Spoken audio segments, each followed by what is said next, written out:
ఆరోగ్యకరమైనది కాదు, చాలా టూ మచ్గా వ్యవహరించారు. అందులో ఏం అనుమానాలు లేవు. మిగతావన్నీ నేను మళ్ళీ ప్రెస్ మీట్ పెడతాను, ప్రెస్ మీట్లో చెప్తాను.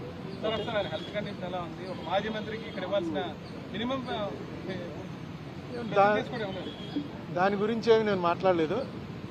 ఆ లోపల కూడా మాట్లాడడం ఫోన్లోనే, అవతల ఆయన ఉంటాడు, అవతల ఉంటాడు, ఫోన్లో మాట్లాడుకోవటం. ఇంత పూర్వం నేను చాలాసార్లు సెంట్రల్ జైల్లో విజిటర్స్ని చూడడానికి వచ్చాను. నేను సెంట్రల్ జైల్లో రిమాండ్లో ఉన్నాను. కానీ ఈ కండిషన్స్ అన్నీ మారుతూ వచ్చాయి కదా.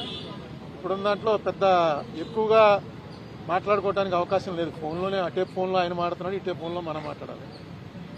ఆయన ఏమీ కంప్లైంట్, నాతో అయితే ఏం కంప్లైంట్ చెప్పలేదు.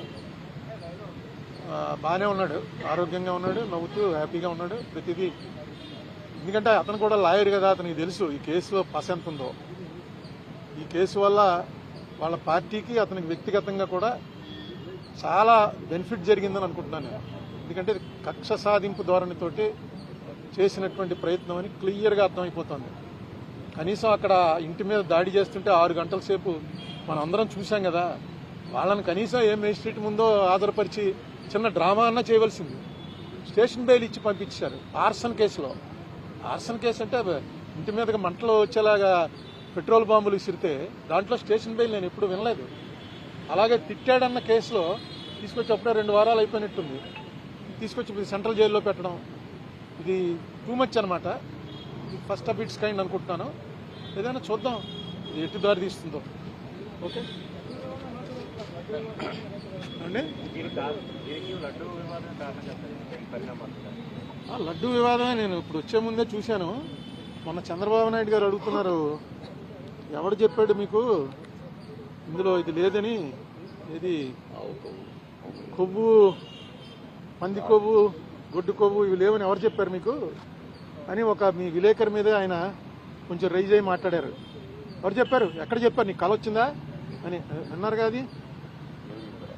ఇదిగో వాళ్ళు వేసినటువంటి సిట్ రిపోర్ట్లో 20వ పేజీలో ఏమైనా ఎంత క్లియర్గా ఉంటే, ఎందుచేత చంద్రబాబు నాయుడు గారికి వాళ్ళు ఇచ్చే ఫీడింగ్ సరిగ్గా ఇవ్వలేదో నాకు అర్థం లేదు. 20వ పేజీలో ఒక చిన్న లైన్ ఏంటంటే, the absence of cholesterol in the samples also suggests that the chances for presence of tallow, lard and fish oil are very low. లేవు అని ఎప్పుడు ఎవరు, వెరీ లో అంటే లేనట్టే లెక్క. In the absence of cholesterol in the ghee samples అని క్లియర్గా వాళ్ళు వేసిందే. ఆ సిట్ ఆయన వేసిందే, సుప్రీంకోర్టు దాంట్లో వాళ్ళు క్లియర్గా ఇచ్చారు.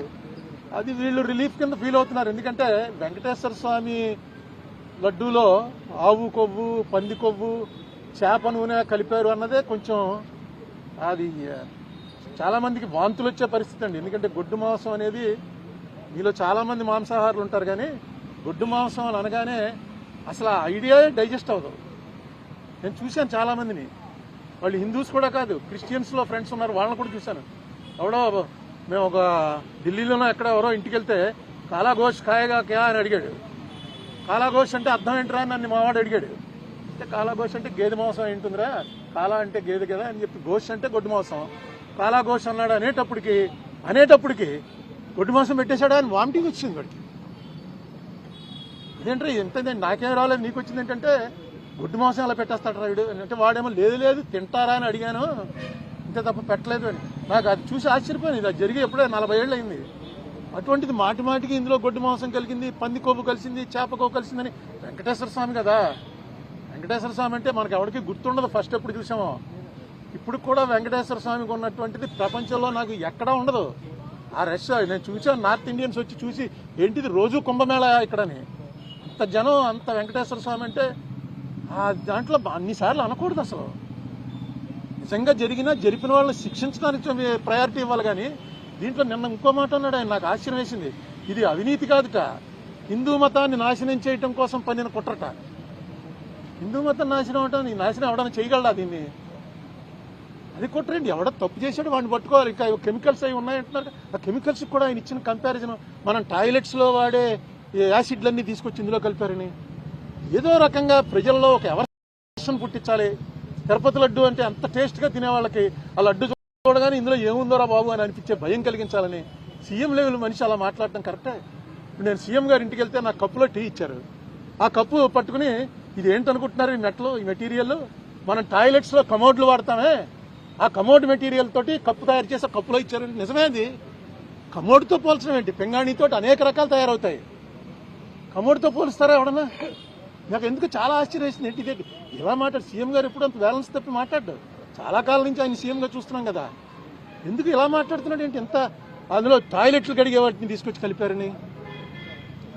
ఇది బ్లాస్ఫమీ అవుతుంది. బ్లాస్ఫమీ అంటే దైవద్రోహం. దయచేసి ఇలాంటి పనులు వద్దు. మీకు రాజకీయంగా ఖర్చు ఉంటే రాజకీయ ఖర్చు తీర్చుకోండి, కేసులు పెట్టండి, మీ చేతిలో పవర్ ఉంది. ఎవరైనా ఇదేంటి వెంకటేశ్వర స్వామి మీద వెంకటేశ్వర స్వామి నాన్ పాపులర్ ఎందుకంటే జగన్ క్రిస్టియన్ అనా? జగన్ క్రిస్టియన్ కాబట్టి క్రిస్టియన్స్ అందరూ కూడా వెంకటేశ్వర స్వామికి యాంటీ అయిపోయారా? అసలు ఏ స్ట్రాటజీ మీద వెళ్తారు? బీజేపీ వాళ్ళు కూడా ఇప్పుడు ఇలా మాట్లాడలే. బీజేపీ వాళ్ళు డైరెక్ట్గా మాది హిందూ పార్టీ అని చెప్పుకున్నా సరే వాళ్ళు కూడా ఇప్పుడు ఈ లెవెల్లో మాట్లాడరు. మరి చంద్రబాబు నాయుడు గారు పునరాలోచించండి, ఇది కరెక్ట్ కాదు.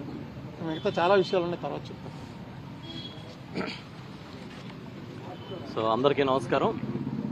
ఇప్పుడే రాజమండ్రి సెంట్రల్ జైల్లో మన మాజీ మంత్రివర్యులు వైఎస్ఆర్ పార్టీ సీనియర్ నాయకులు అంబటి రాంబాబు గారిని పరామర్శించాం. ఆయనైతే బయట ఎలాగా హుషారుగా ఉంటారో ప్రశాంతంగా ఉంటారో లోపల కూడా అలాగే ఉన్నారు. ఎందుకంటే తప్పు చేయలేదు కాబట్టి ఆయనకి అంత ఆత్మన్యూనతా భావం ఇన్ఫీరియారిటీగా ఏం లేరు ఆయన.